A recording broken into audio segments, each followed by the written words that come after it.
Yo, what is going on, guys? My name is Uncle Kobe, and today COD Gameplay gave me the opportunity to post on his channel to hopefully just expand my audience just a little bit. However, instead of doing some boring video where I talk about myself, I thought I'd share a video for my Black Ops 2 weapon breakdown and comparison series, so you can see at least one type of video that you can find on my channel. So in this video, we're going to be taking a look at two powerhouse SMGs, the PDW 57 and the Scorpion EVO. Black Ops 2 is considered to be totally dominated by submachine guns, and you can see both of these going to work in nearly every game you play. I do believe one is a little more user-friendly to beginner players, and one is super effective in a veterans player's hands. And what I'd like to do is just look at some of the stats, recoil patterns, and bullet spreads pertaining to these two weapons, so sit back, enjoy the video, and let's get started. First, taking a look at the personal defense weapon, also known as the PDW. It is coming in with 35 to 16 point damage, making it the only other SMG other than the MSMC to have the ability to take out enemies with 3 bullets from close range. While long range, you're looking at about 6 shots to kill. For the Scorpion EVO, it is rocking the standard 33 point damage that is common between most of the SMGs in this game, of course meaning that it is going to take at least 4 bullets to take out an enemy.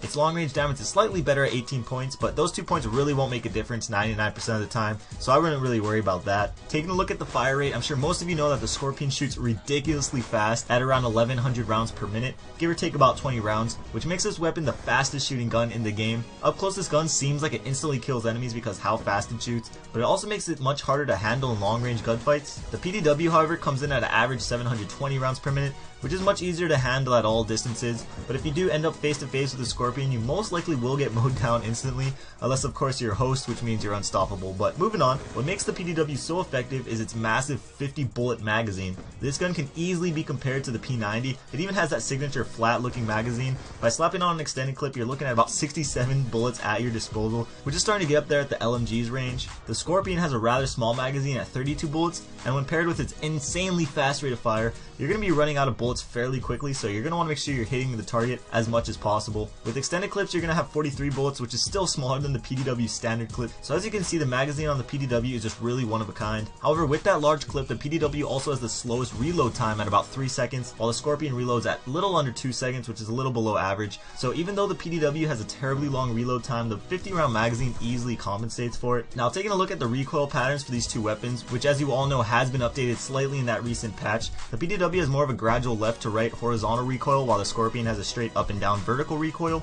Typically, straight up and down recoils are fairly easy to handle with some practice. The AK-47 in past Call of Duties is a perfect example of this. However, that's only because of its low rate of fire, whereas the Scorpion's fire rate is really high, which makes the gun kick up fairly quickly. As for the hipfire spreads, this also was affected by the patch, and as you can see, they're a little bigger than before.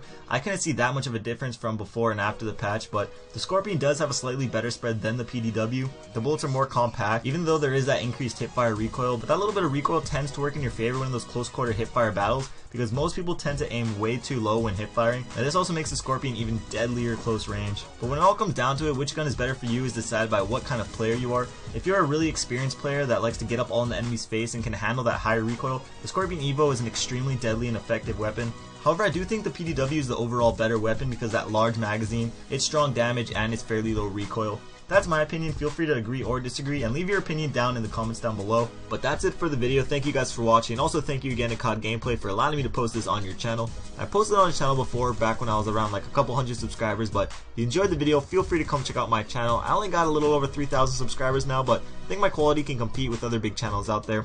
Anyways, again, thank you guys for watching. Hopefully I see a couple of you over on my channel. This was Uncle Kobe. I'll see you guys later. Peace.